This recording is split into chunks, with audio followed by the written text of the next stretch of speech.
কথা বলতে পারলেই মানুষকে মানুষ বলা যায় না। মানুষের বংশ থেকে জন্ম নিলেই মানুষকে মানুষ বলা যায় না।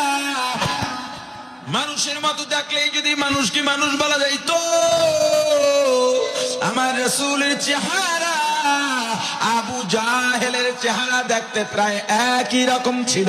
আমার রাসূল যেই বংশের থেকে দুনিয়াতে আসছেন, আবু জাহেল একই বংশের থেকে দুনিয়াতে আসছে। আমার রাসূল আর আবু জাহেলের সম্পর্ক হলো চাচা ভাতিজা। আমার রাসূল হলো আবু জাহল কি নবীজি সাল্লাল্লাহু আলাইহি সাল্লামের চাচা ছিলেন? আপনারা হয়তো এই বক্তার বক্তব্য শ্রবণ করেছেন। তিনি দাবি করছেন যে আবু জাহল নবীজি সাল্লাল্লাহু আলাইহি সাল্লামের চাচা ছিলেন, অথচ এটা হচ্ছে ইতিহাসগত ভুল। অনেক মানুষের মুখে এটা শ্রবণ করে থাকবেন।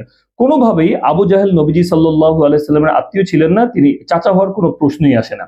তো আমি আপনাদেরকে অনেকগুলো ফতোয়ার কিতাব থেকে দেখাতে পারবো, তবে আমি আপনাদেরকে বর্তমান বাংলাদেশের সবচেয়ে প্রচলিত একটি মাসিক পত্রিকা মাসিক আল কাউসার, যেটা বর্তমান বাইতুল মোকাররমের খতিব আব্দুল মালিক হাফিজুল্লাহ তার তত্ত্বাবধানে এটা প্রকাশিত হয়ে থাকে, খুবই গ্রহণযোগ্য। তো সেখানে তারা এই বিষয়টা নিয়ে আলোচনা করেছেন।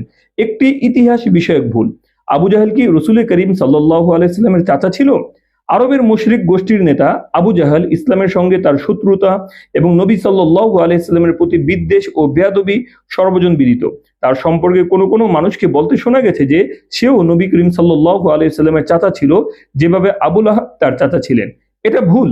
আবু লাহাব খাজা আব্দুল্লাহর ভাই এবং রাসূল করিম সাল্লাল্লাহু আলাইহি সাল্লামের চাচা ছিলেন, কিন্তু আবু জাহাল কুরাইশ বংশের লোক হলেও আব্দুল মুত্তালিবের সন্তান ছিল না। আবু জাহালের বংশধারা এই আবু জাহাল আমর ইবনে হিশাম ইবনে মুগিরা ইবনে আব্দুল্লাহ ইবনে ওমর ইবনে মাখইয়ুম। তো উমদাতুল কারি খণ্ড 17 পৃষ্ঠা হচ্ছে 84। তাহলে এখানে স্পষ্ট বলে দেওয়া হয়েছে যে আবু জাহাল সে নবীজি সাল্লাল্লাহু আলাইহি সাল্লামের চাচা ছিলেন না। হুবহু একই প্রশ্ন ইসলামী ওয়েব তাদেরকে করা হয়েছিল, তারা সেখানে উত্তর দিয়েছে ইয়াজতামিউ নাসাবাহু মা নাসাবি রাসূলিল্লাহি সাল্লাল্লাহু আলাইহি সাল্লাম ইনদা মুররাত ইবনে কাব ইবনে লুয়াই, যে নবীজি সাল্লাল্লাহু আলাইহি সাল্লামের বংশ এবং আবু লাহাবের বংশ কাব ইবনে লুয়াই পর্যন্ত এসে মিলে যায়। আমিন যালিকা তাতাবায়ানা আন্নাহু লাইসা মিন আইলাতিহি সাল্লাল্লাহু আলাইহি ওয়াসাল্লাম, এর দ্বারা একেবারে স্পষ্ট হয়ে যায় যে তার সাথে নবীজি সাল্লাল্লাহু আলাইহি সাল্লামের কোনো আত্মীয়তার সম্পর্ক ছিল না। ওয়ালাকিন্নাহুমা মিন কবিলাতিন ওয়াহিদাতিন হিয়া কুরাইশ, তবে তাদের গোত্র ছিল এক, সেটা হচ্ছে কুরাইশ বংশ। তারা কুরাইশ গোত্রের হলেও তাদের বংশ এক ছিল না, তাদের আত্মীয়তার কোনো সম্পর্ক ছিল না, আর সে নবীজি সাল্লাল্লাহু আলাইহি সাল্লামের চাচাও ছিল না। তবে তার একটা কথা আমার কাছে খুবই অন্যরকম লেগেছে। সে বলতে যাচ্ছে যে আবু জাহেলের চেহারা নবীজি সাল্লাল্লাহু আলাইহি সাল্লামের চেহারার সাথে সাদৃশ্য ছিল। আসলে এই কথাটা একেবারেই একটা ভুল কথা। কেননা আপনি কোনো সহিহ হাদিস কোনো রিওয়ায়াতের মধ্যে আপনি বিষয়টা এরকম দেখাতে পারবেন না।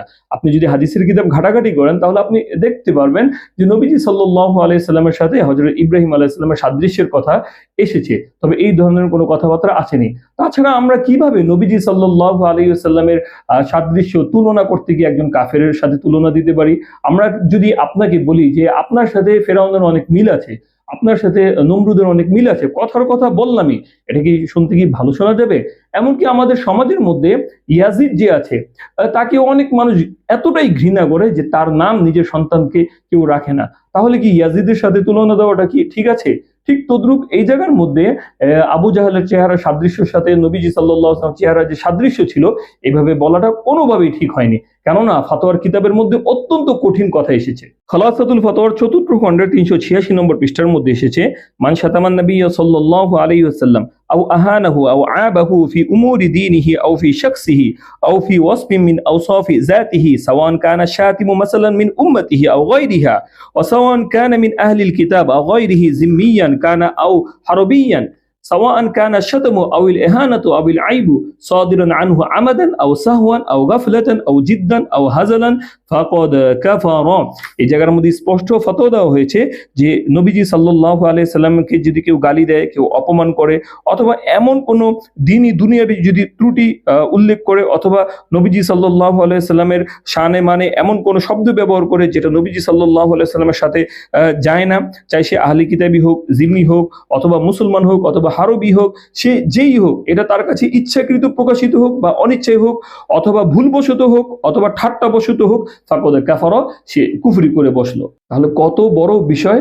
আসলে আমরা বক্তব্য দিতে গিয়ে আমাদের কথাগুলোকে আমরা যত সম্ভব চেষ্টা করব খুবই সংযতভাবে কথাবার্তা বলার জন্য এবং তাহকিক করে কথাবার্তা বলার জন্য। তাহলে আমরা এই আলোচনা থেকে স্পষ্টভাবে বুঝতে পারলাম আবু জাহাল সে কোনোভাবেই নবীজি সাল্লাল্লাহু আলাইহি ওয়াসাল্লামের চাচা ছিল না, এবং আবু জাহালের চেহারার সাথে নবীজি সাল্লাল্লাহু আলাইহি ওয়াসাল্লামের চেহারা কোনো সাদৃশ্য ছিল না, কোনোভাবেই এটা মিল ছিল না। প্রিয় দর্শক, আপনাদের সকলের কাছে একটা অনুরোধ থাকবে, এই বিষয়টি যাতে করে অন্য আরেকজন মানুষ যেন জানতে পারে এবং এই ধরনের ভুল থেকে যেন বেঁচে থাকতে পারে, এজন্য আপনাদের সকলের কাছে অনুরোধ রইল ভিডিওটি বেশি বেশি করে শেয়ার করুন, ভালো লাগলে আপনারা লাইক কমেন্ট করুন, এবং আপনাদেরও যদি কোনো প্রশ্ন থাকে আপনারা জানাতে পারেন। তাছাড়া এই বক্তব্যটাকে আপনারা কিভাবে দেখছেন সে সম্পর্কে যদি আপনাদের কোনো মতামত থাকে তাহলে তুলে ধরতে পারেন।